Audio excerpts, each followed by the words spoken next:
Marami ang nag-uugnay sa Namibia sa pulang buhangin, safari, at disyerto. Ngunit sa hilagang Namibia, may sinaunang kaugalian ang tribong Himba.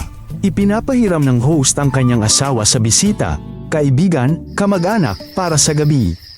Ang mister ay natutulog sa ibang kubo o labas.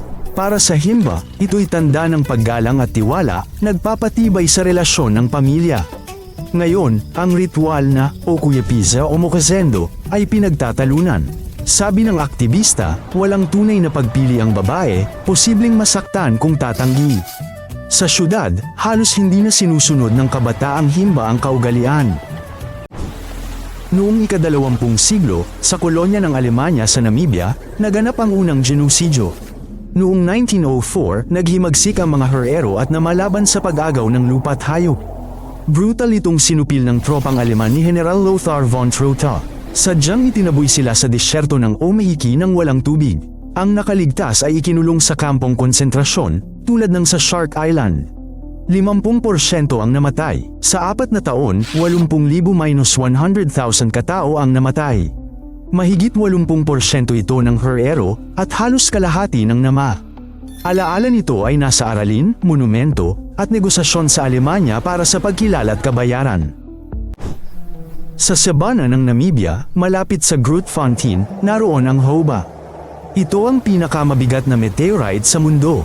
Isang malaking tipak ng bakal, halos 60 tonelada ang bigat. Bumagsak ito 80,000 taon na. Hindi ito gumalaw mula noon. Pwede itong lapitan at hawakan. Bihira ito sa ganitong mga tuklas. Dating ginamit ito ng mga lokal bilang pandayan. Ngayon, may batong plataporma sa paligid nito.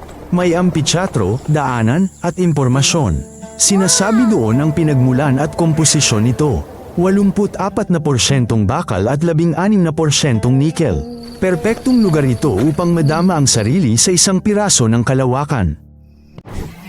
Sa ilang nayon sa Namibia, may tradisyonal pa ring batas. Pinapayagan nito ang lalaki na magkaroon ng maraming asawa. Malaking pamilya ang tumutulong sa pagkabuhay sa tuyong lugar. Mas maraming kamay, mas maraming alagang hayop, gatas, at reserba.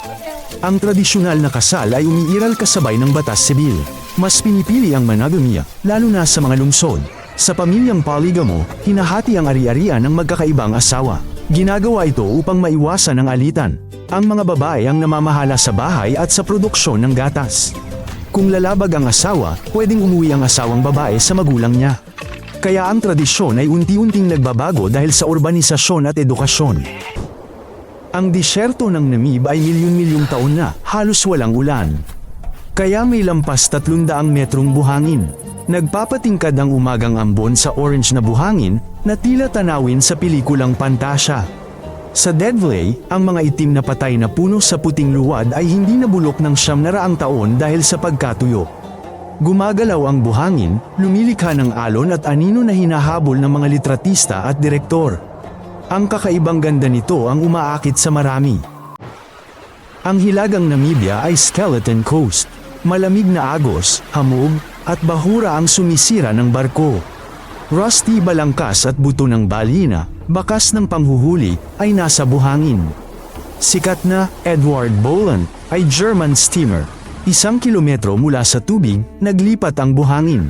Hamog ay lumilitaw kung saan malamig na dagat ay nakakatagpo ng disyerto. Ngayon, national park at protektadong zona ang baybayin. Mga gabay ay nagkukwento tungkol sa kapitan at tripulanteng hinatak ng hamog. Sa Orange Basin ng Namibia, nakatuklas ang mga geologo ng malaking reserba ng langis. Bilyon-bilyong barrels ito ng light crude. Kung magiging matagumpay ang pagmimina, ang Namibia ay magiging bagong puwersa sa pandaigdigang enerhiya. Dati silang bansang diamante at turismo. Ginagawa na ang infrastruktura ng daungan, kalsada, at pasilidad ng supply. Sa Windhoek, pinag-uusapan ng kita at kung paano maiiwasan ang sumpa ng langis. Maraming bansa sa Africa ang nalugmok dito. Kaya planong bumuo ng pondo para sa kinabukasan. Sanayin ang mga lokal na inhenyero. Gumawa ng malinaw na kontrata sa Total Energies at Shell. Para ang yaman ng langis ay maging paaralan, ospital, at digital na infrastruktura. Hindi ito malubog sa katiwalian. Sa disyerto ng Namibia, tumutubo ang welwitschia, isang kakaibang halaman. Parang higanteng tuyong repolyo, may 2 dahon na habang buhay lumalaki at nagiging gulanit na mga laso. Umaabot ng 2,000 taon ang ilan, mas matanda pa sa maraming sibilisasyon. Kaya tinawag itong buhay na fossil ng mga siyentipiko. Umaangkop ito sa matinding init at tagtuyot. Kumukuha ng hamog, nag-iipon tubig sa ugat, at may makapal na dahon para makatipid sa bawat patak. Nilalagyan ng bakod ang pinakabihira at matanda para di matapakan ng turista ang lupa. Sa tabi ng planting sinaunang ito, ramdam ang kakaibang daloy ng oras sa disyerto. Pinakamalaking populasyon ng libreng cheetah, mahigit 3,000, ay nasa Namibia. Kakaiba, karamihan ay nasa pribadong sakahan, hindi sa parke. Natutong protektahan ng magsasaka ang kawan nang di pumatay ng predator. Bakod at asong Anatolian Shepherd ang gamit nila. Nagtataboy ito ng cheetah. Sa bayad sa nawalang hayop, lumalaki ang kagustuhang mag-ingat ng mabilis na pusa. Mas kumikita ang safari tourism. Isang buhay na cheetah, 100 km/h sa 3 segundo, ay mas mahalaga sa ekonomiya kaysa balat sa dingding.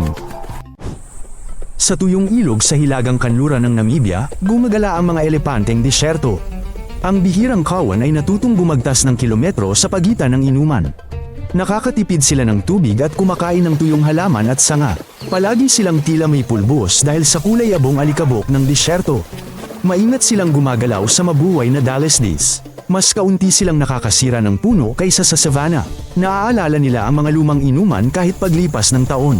Kaya nilang kumuha ng tubig sa paghuhukay ng ugat. Ang makita ang elepante sa pulang burol ay di malilimutan.